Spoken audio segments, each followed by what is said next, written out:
Hey everyone, I'm here with Alicia Ungaro, and she has this incredible treasure trove of photos of Joseph Pilates in his studio that we haven't seen before. And so Alicia and I got together to show them off and for her to tell the story of these amazing photos. And we're going to zoom in on all of them and let you see some images that you've probably never seen before. So Alicia, take it away. Like, tell me, how did you get these?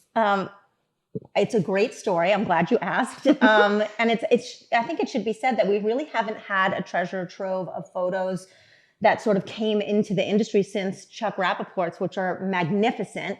But, we all have them. We see them. I still buy those beautiful photos from Chuck, but we haven't seen anything new in a long time. So these photos aren't mine. They actually belong to Mary Kelly, who has generously allowed us to display them and use them here. And what you're looking at are 3 different bundles that we actually sell on the website that she is fundraising off of. So the story actually starts with the Dance Magazine article that some of us have seen that had that photo essay, They All Go to Joe's. Right. Is that the Yes, magazine? actually. This is the magazine, which I think there's a bunch of them floating around. If you're a collector, then you've seen this magazine, this dance magazine. I think, correct me, it might be 1956, February 1956. It has Maria Tallchief on the cover. Correct. And it had this great photo essay of Joe Pilates featuring some of these photos that you guys have seen. It's actually really interesting. In this issue, there were 2 issues, and I think they swapped out. I'm pretty sure this photo was not in all of the dance magazines. They swapped. I think in this photo, he's cut off, and you only see the girl with the tensotoner or whatever that was called. Yes.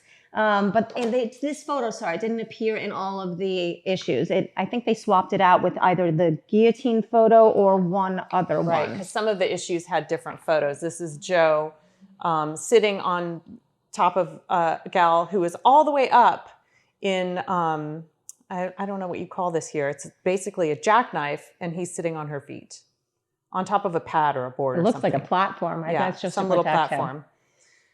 So that was a common theme. What happened, what you're looking at here is the full, well, this isn't the full photo shoot, but there was a full photo shoot that happened on the day that this article was shot, with these photos making it into the magazine and all the rest of them, some 200 plus photos, not making it into the actual magazine. All of the photos were taken by the photographer Herb Flatow. Those photos passed to his son, Rob. And during a time when there were a lot of social media accounts being taken down for copyright infringement, Mary Kelly and a bunch of other people in a small group called the Pilates Transparency Project got together and were looking for ways to find photos that we could establish a copyright to, or that there wasn't a copyright to, or that they were in the public domain, because copyright's a kind of nebulous thing.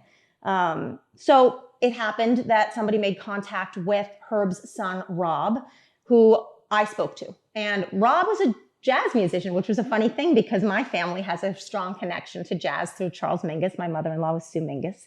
And we got to talking. We talked a lot about jazz. He actually had photos of Charles taken by his father, which we now have, which was a very strange connection.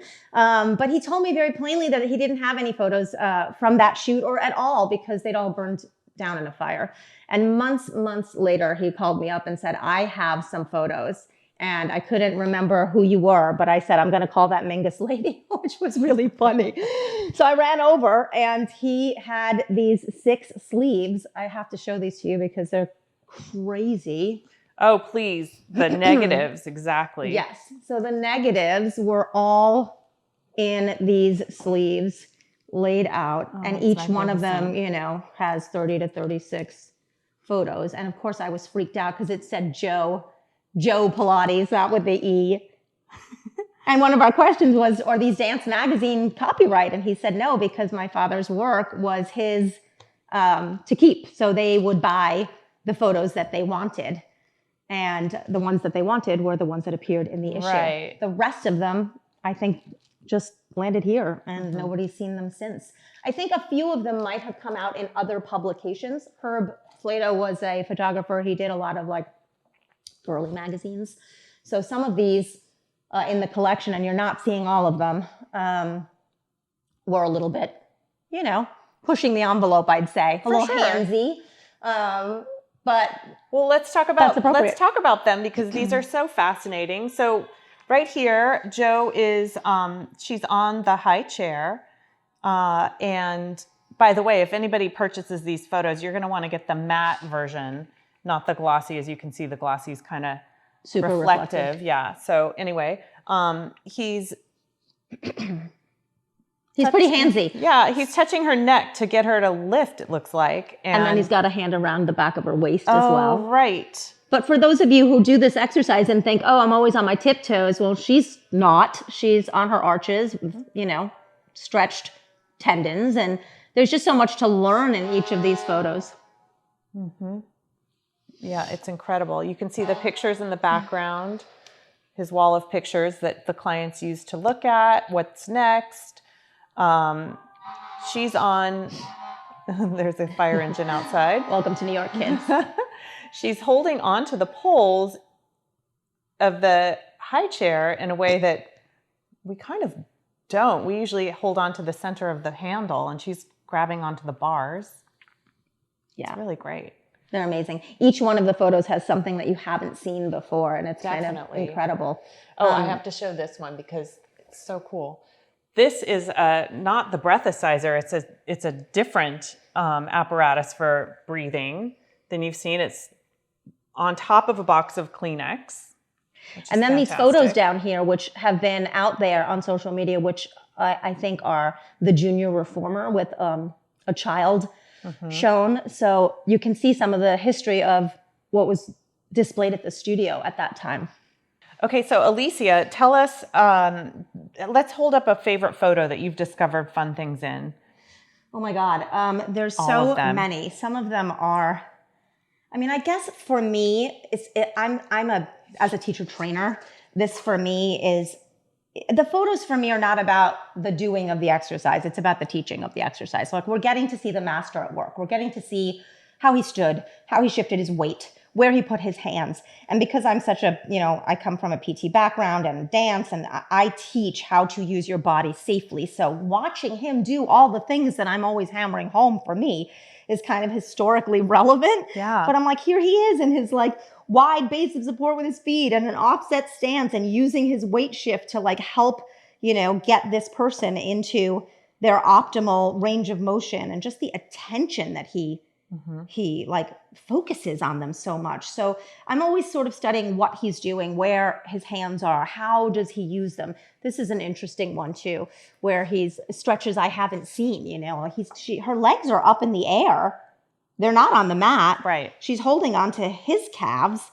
And I mean, this is pretty high contact here, but just the same, like that looks like fun. I kind of want to try that. Yeah, he's holding her ankles, pulling up, and she's pulling into him to stretch her whole body. So haven't seen anything like that in my training, and certainly haven't seen it in print before. That's really exciting. It's almost like she was doing a teaser and he was holding her legs, and then she got a little extra stretch at the end. Exactly. And I feel like that always kind of brings me back to Ramona too, and the way she would sort of... It reminds me of the window chair teaser stretch. Yes, and she would like tug you around and kind of gave it... Exactly. You know, there's that. And the word is that all the clients asked for that after he was gone. All the old clients that went to him, that was like, okay, it's time for my stretches. They would ask you for them because it was like why they showed up. Exactly. That's so funny. I remember up at Drago's, all of the stretching over at the Swedish bars, and the people who would do splits, and all of the cuteness that was. I mean, things like that we've not looked at, like the gear bars we're learning about, when the handles were threaded through or not. Right. He has the handles on short spine or dangling, which we are used to threading through because obviously you could hit yourself in the face if you're not lifting enough. But maybe he wasn't concerned at that time. So maybe that came later. I mean, maybe it was like, lift your hips or you're going to hit yourself in the face. Exactly. I mean, all of these photos are just a snapshot in time, right? This is a time capsule. So you're looking at what happened on that day in that year in the evolution of the teaching of this method. So, I like this progression of knee stretches because he's showing here, he has one hand on her lower back, one hand on her head to get her to round. And in the next photo, his hand changes to her arm and her middle back to get her to arch. yes. So when did he take his shirt off in between those two? Oh, it's so true. Wait 1 second. Let me take my shirt off. That's amazing. So I'm not sure about the sequence. We put them in order as we see them, and they did appear in the sleeves, largely in order. So there were reformer exercises in order, and that was really comforting to see that they were shot in 1956 in the order that we adopt today. In the negatives. Yes, the sleeves in and the negatives, in that order. So I was like, well, someone was trying to, Right, shirt on, shirt off. Yeah. Shirt on, shirt off. There's also some favorites, which is clear to me that like in every photo shoot you ever see Joe do, he does the breathing. Like, of course, he's always doing the breathing, which clearly he was emotional about. It's an important exercise, and then he's going to get on top of someone on the guillotine and stand on them. His legs. And stand on them. And we do have the standing on the stomach. Let's show the standing on the stomach. Where is that? Oh, I don't think that's in this group. Oh, right. It was in the little booklet. Magazine. We'll have to show that too. But even this photo, and I think we could probably compare them to some of the others, like there's a lot of clips on the rollback bar here. There are clips at the top. There are extra clips, at least 3 that I count at the bottom. So they were, modifying, making adjustments according to what he wanted on that day. It's so cool. Great. It's just cool. And this is a device we haven't seen. And this little squishy. Yeah. It's got like a hydraulic, like a press. So clearly there's a spring here. There's actually a patent for this. He filed a patent for this. Oh, wow. You can look this up online at the USPTO. And it's literally just a weight with a spring inside. And so it's kind of like a linear magic circle. Like it's just a magic circle in a line, right? You can compress it, but it doesn't go circular. And this piece, which we, again, only saw that little bit of her, there's a ton of the photos in the original sleeves of them playing around with this, very much the way they use the magic circle. So that's kind of exciting. I wonder if the photographer came on different days because he's got different trunks on in that shot. Maybe, or maybe, I think as I said, the photographer was definitely shooting for multi-publications or trying to, farm out photos. So he might have asked him to change. They might have said have a couple of, changes right. on hand. I think that makes sense. Wow. We have our ladder barrel, also a photo I think he liked to take, right? I think that's a fan favorite for him. Fan favorite always. I'm looking at this because in Return to Life, the hands on the single leg stretch are switched. Joe has his hand switched the other way, but here clearly she's holding her outside hand on her ankle, which is cool. Yes. So which is it? There is another one that looks just like this, but the hands are switched. And I just wish we were a fly on the wall. Maybe it didn't matter. Maybe it didn't matter. God. Maybe she did it and switched and went but back. But then why would Romano have taught us that so specifically? I don't know. Who knows? It's so hard. Like sometimes these things lead to more questions than answers. But it's just nice to have an inside moment where you're stepping into history here. Here, his knee is lifting her, pushing her up all the way into a full jackknife position. Her hands are over her head, holding the dowels, and he's like pushing down on her toes, like stretching her feet even. Cool. It's kind of amazing, right? The swan, theirs. Oh, he's tossing her leg out into her circle. Yes. There are a lot in the full library of single leg circles for some reason. I think that there were a lot of interesting photo opportunities. Hands on poles, foot under strap. Yeah. It's really exciting. That's great. So there are also some advanced photos that are not here, like control step off control, where we haven't seen photos of that, or swan, or, some more horseback, things that we really haven't seen a lot of photos of historically. So that was really nice to see as well. We just haven't made it through the whole library of them. And there are a lot of other photos that seem a little like not suitable for work, but they're pretty handsy. And I think that is honest to the time. For sure. And the method. It's just how it came up. You can see in front of us that the hands-on is deliberate. it's intentional. And, you know, maybe some might say too much, but that's what it was. And I don't think that we get smarter by hiding it or lying about it. But there are a lot of photos that seem like he may or might be touching her in places that may or might be. I don't take them to be intentionally inappropriate, but I think on film they can look that way. So we've been really hesitant to put some of that out there because there's a lot of sensitivity and we don't want to. Where can people buy these photos, or where can you see them all? Is it possible to see all of them? They're not all visible yet, but I think the intention is that they will be. The idea is that Mary Kelly of True Pilates Boston is embroiled in a lawsuit to sort of help establish what copyright is available and what isn't. And all of the monies that are raised through this effort go to support that lawsuit. When the lawsuit is over, the entire library is slated to go to the public library where they should be available to everyone. Oh, that's wonderful. But for the moment, they're all at Pilates.community. And they're sold right now in bundles, but we just put up a whole bunch of canvas prints that you can buy individually. And honestly, I am a big fan of the canvas print, like where it's mounted on the frame. Oh, wonderful. It's not glossy. It hangs up above your equipment. Right. So, it's easy to just like, yes. It's on and the you can wall. just get you don't have to buy something. And they get them in different sizes. It's like a whole amazing thing. So I don't know. I don't have a favorite at this point. So tell me these are copyrighted by the photographer, or actually he gave you the copyright. So the copyright was inherited by the son. He signed it over to me and I promptly signed it over to Mary. Got it. So she holds the copyright on all of the photos. And the intention is for these to just be public so that everyone can look at them and buy them and correct. Right. So they would just live at the library where you could probably scan them at some point when the library figures that out. Right. But that'll happen at the conclusion of the lawsuit. And, you know, the legal justice system is slow. Of so course. Nothing really happening there to report today. Hopefully in time that will get sorted. If you're following that kind of stuff. I want to look at some of these other ones that we haven't seen before, like this really amazing one where you can see her wonderful shoes. She's got they're like gymnastics shoes that had little straps that wove around. These are all dancers, I would assume. I think so too. Or I mean, his in one of those older little magazines I have, one of those collectibles. Oh yeah, let's look at that. It says how, you know, a show dancer or a nightclub dancer, right? So it says he trains beauty. Yes, and that's the back cover. I think that this is the front cover. It's the teeniest magazine you ever saw.